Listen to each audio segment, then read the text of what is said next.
I'm an unpaid person. It depends on who you talk to. You're gonna talk to some people who are paid gurus, and they're gonna say paid traffic all day, every day. Oh, there is a You're gonna get mixed. fix. You're gonna get mixed opinions. That's just, there's no two ways about it. There is a very specific reason why I say unpaid at first, is because think of paid as fuel. You're amplifying, you're pouring fuel onto the fire. If there's no fire, it doesn't matter how much fuel you're putting in, nothing's gonna happen. What I mean by that is, remember that shitty sales letter, excuse my language, that crappy sales letter and the crappy headline that you had at the beginning because you're DIYing it? Well, that's why you don't want to pour money on paid ads, because it will suck at the beginning. And even if it doesn't totally suck, it's not going to be great. So that's why it's really important, I think, to just test out the organic first. And also because, when people are the copywriting, the secret to me, I know there's a lot of templates going around and people using templates. I'm not a huge fan of all that stuff, because to me, the copy is in your ideal customers' minds. So if you just focus on talking to your customers and actually paying attention and listening and taking notes, your copy will form itself, basically. And I think that's the key to copy. So that's why I mean, like, the organic, just get into conversations with people and let it kind of build up. And then when the right time, you can do paid ads. You can do paid ads at the beginning just to get people there and get traction and get people to subscribe to your list. That's fine. But to do paid ads and really turn it into like when you turn it on and you put $1 in and $2 out or $5 out, that's an advanced strategy. That's not a beginner friendly strategy. It's just, I don't know how many people are really going to disagree with that. Even the paid gurus, they're going to probably tell you the same thing. They're doing tremendous amount of A/B testing, split testing. When you're in a beginner, you just have a win that you got a page up, let alone split testing multiple headlines. Like, especially you've got such a small audience. I mean, even then, if you are split testing, what is that telling you? If you've got only 100 people you're split testing against, what do those exactly mean?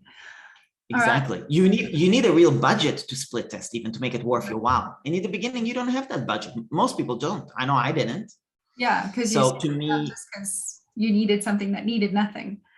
That's right. So to me, organic all day, absolutely. Specifically Facebook groups. That's where I would go to Facebook groups where your client target audience hang out, mostly, unless you're doing B2B and LinkedIn, fine.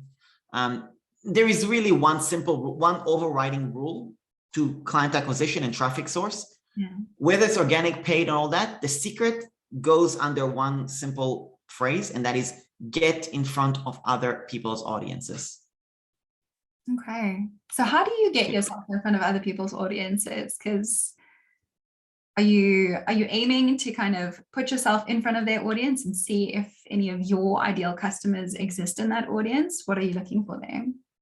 Yeah. So traffic doesn't need to be created. It just needs to be channeled. The traffic is there. Traffic is people. It's eyeballs. It really is. The people have been born already. They already have interests. They already follow social media. They already follow their favorite pages, watch their favorite TV shows, YouTube videos, listen to their favorite podcasts, all that stuff. So whoever your ideal customer, they're already following any of that. Your job is to network, to get in front of those,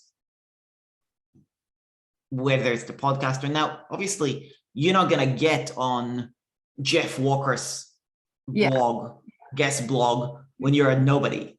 So it is a slow grind, but you just got to start from somewhere and build those connections, build those relationships, be a nice person, be friendly, be contributive, don't be salesy. There's a lot that goes to, like, the more genuine you are, the more caring you are, the more consistent you are, the more friendly you are, the more willing you are to put yourself out there, the easier it's going to come to you, which is why, somebody who's a lurker, somebody who's more of an introvert, they might struggle a little bit with that. And I get it, you know what I mean? But don't compare yourself to somebody who's a bit more full on. Just compare yourself to who you were yesterday.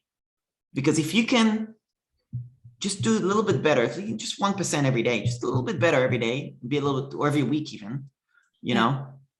I mean, it's simple. Like, let's put it that way. If you were to just send a meaningful email or a meaningful message on Messenger or whatever to, let's say, 3 different people at the beginning of the day, every day for an entire year, that's 1,000 people you reached. How many of those do you think will respond? Doesn't matter really, but even if it's like 10 people, it's still 100 people who've responded to you. You got it. All That's right. right. So it's consistency.